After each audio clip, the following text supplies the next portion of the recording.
ada sorga, ada neraka. Nah, kalau keimanan kepada yang gaib ini kuat, misalkan keyakinan kita kepada sorga kuat dan keyakinan kita azab neraka itu kuat, kita akan jadi baik.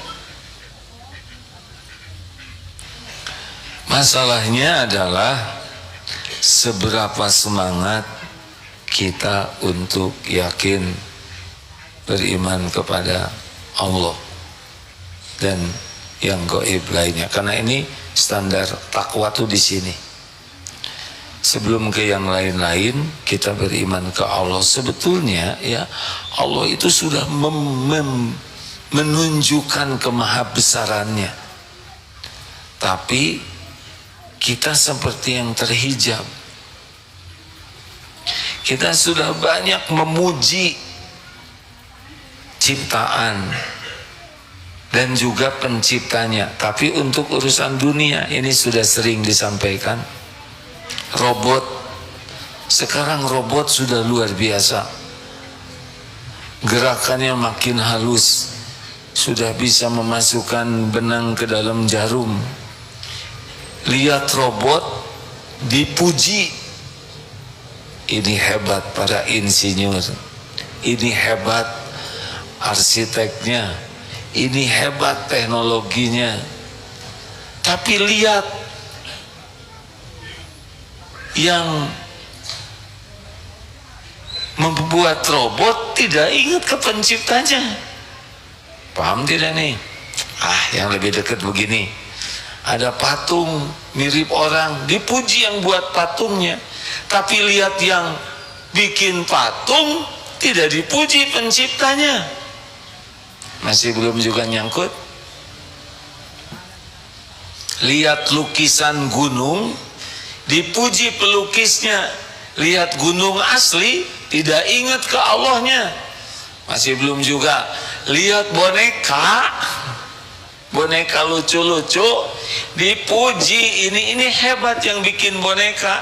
Lihat bayi, anak yang memainkan boneka, tidak sampai ke Allah. Harusnya kalau lihat boneka sudah kagum, lihat anak yang memainkan boneka, ini bikinan siapa? Kalau kita sering, oh ya Allah, Engkau yang menciptakan lautan, harus ke pantai dulu. Lihat gunung indah, harus datang ke Swiss. Oh, ini ciptaan Allah yang indah. Hari itu yang diajak ngobrol ciptaan siapa? Kenapa saya jadi emosi begini? Ini masalah kita. Jadi masalah kita tuh bukan masalah uang, masalah kesehatan. Masalah utama kita tuh bukan masalah belum punya rumah, belum punya kerjaan, belum punya jodoh. Itu memang masalah, tapi itu masalah kecil. Masalah kita itu adalah kurang yakin ke Allahnya. Benar? Apa sih efek tidak yakin ke Allah? Maksiat mudah. Orang kalau tidak merasa dilihat Allah, ya sudah, dia bebas berbuat maksiat. Kalau orang tidak yakin Allah menyaksikan, dosa yang dilakukan. Benar? Kalau tidak yakin Allah Maha mendengar, ngomong sesukanya. Fufu fafa, ini saya nggak ngomongin orang ya, ngomongin fufu fafa. Harusnya saya udah nggak ngomongin ini, tapi keluar sendiri. Fufu fafa, itu ditulis oleh orang yang kurang iman. Kalau imannya kuat, dia tahu tulisan ini pasti dilihat Allah. Tulisan ini mudah bagi Allah menyebarkannya. Makanya orang-orang yang kuat iman tidak mungkin menulis jelek. Tidak mungkin.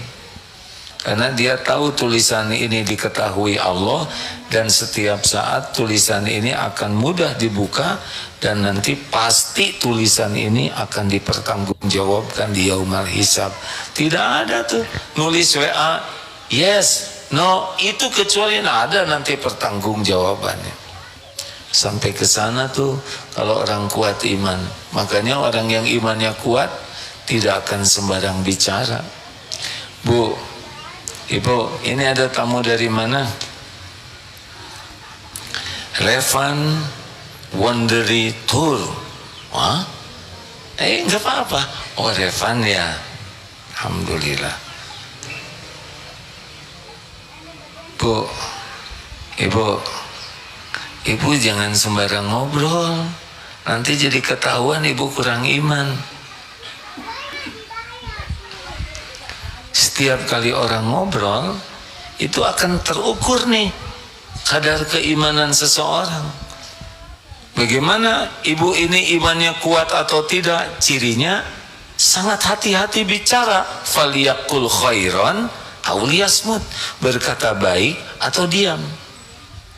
Kalau yang kurang iman, bunyi terus, segala dikomentari, segala disebutkan, segala diobrolkan, segala dibahas, segala ditanyakan, segala diceritakan, segala diperdebatkan. Pada setiap kata-kata pasti didengar oleh Allah. Jadi segitu hebatnya orang yang imannya kuat, bicara terpelihara, mata terjaga, mikir terjaga, sikap terjaga. Jadilah akhlakul karimah, benar? Ini di Darut Tauhid, goalnya adalah apa? Santri Darut Tauhid, goal pendidikan di Darut Tauhid, goalnya adalah akhlakul karimah. Itu tidak terjadi kecuali santrinya imannya kuat. Pertanyaannya, bagaimana supaya iman kita makin kuat? Halo? Ini harus dipikirkan terus, jangan takut ya tentang rezeki, karir, jodoh, kesehatan, dan tetek bengek duniawi lainnya. Harga naik, belum punya rumah, ini itu, semuanya itu milik Allah. Semuanya dikuasai oleh Allah, semuanya dibagikan oleh Allah. Masa kita mikirin yang itunya? Harusnya pikirin pemiliknya, benar?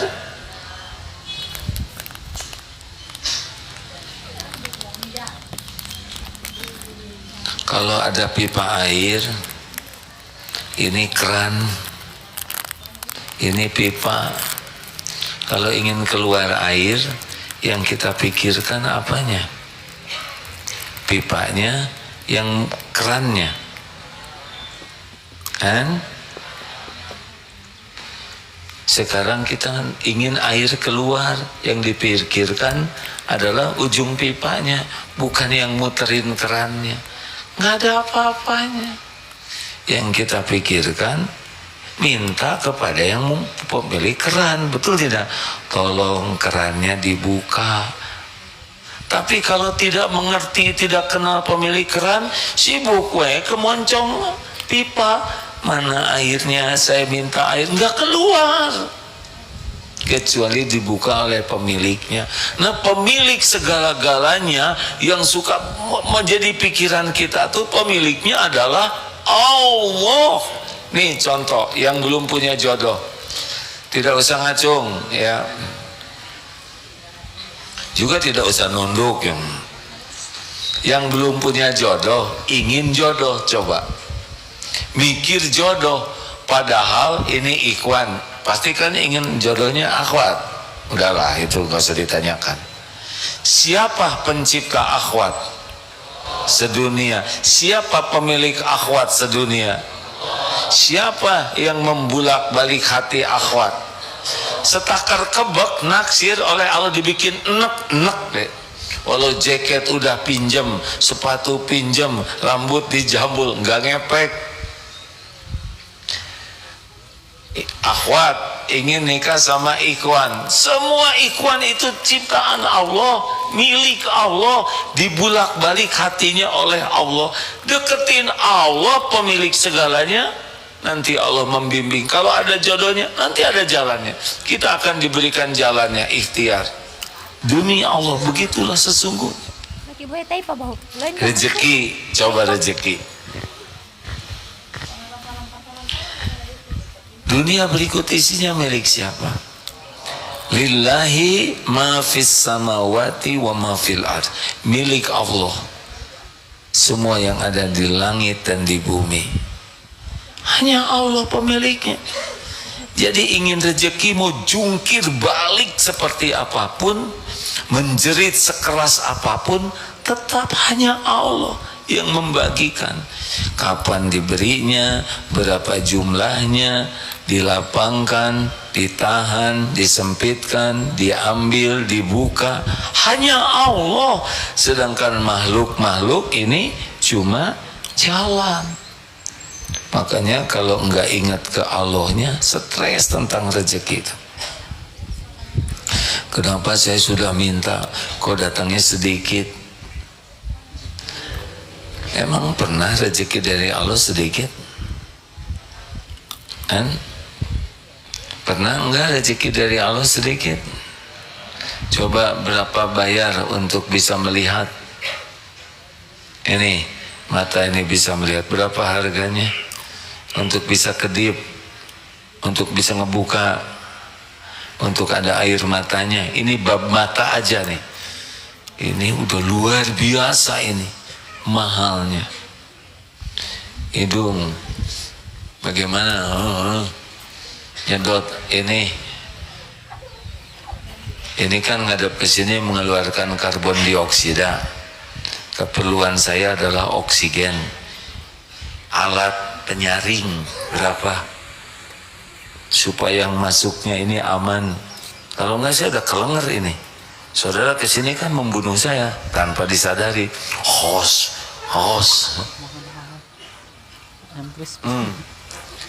Berapa alat ukur supaya air ludahnya tidak kebanyakan, Bu? Ibu gara raya ini. Ibu gaya tuh karena air ludahnya nggak kebanyakan. Iya Bu, secantik apapun kalau ngacai terus agak kurang wibawa. Benar? Serius? Udah pakai lipstik, pakai bulu mata palsu, ngacai, habis wibawa. Bagaimana ini? Ini tuh tidak ternilai oleh uang, benar? Makanya jangan mengatakan, wah rezeki saya dari Allah sedikit, nggak mungkin. Detak jantung normal, dikasih sedikit aja masalah jantung pakai ring, ratusan juta. Udah nggak usah mengeluh tentang rezeki.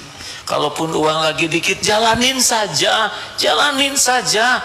Ini makan lagi, jalanin saja, ikhtiar saja, semuanya jadi kebaikan kok. Allah udah tahu kita lagi kontrakan habis, uang dikit, beras habis, gak ada minyak.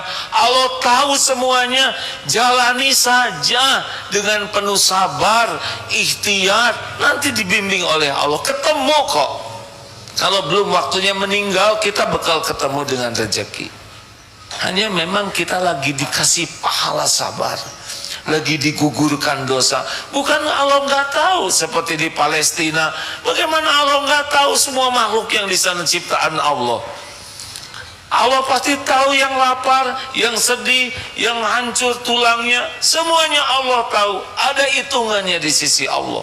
Digugurkan habis dosanya, pahalanya melimpah. Semuanya nanti habis, termasuk kita bakal meninggal. Benar? Tapi nanti di akhirat bisa dilihat itu.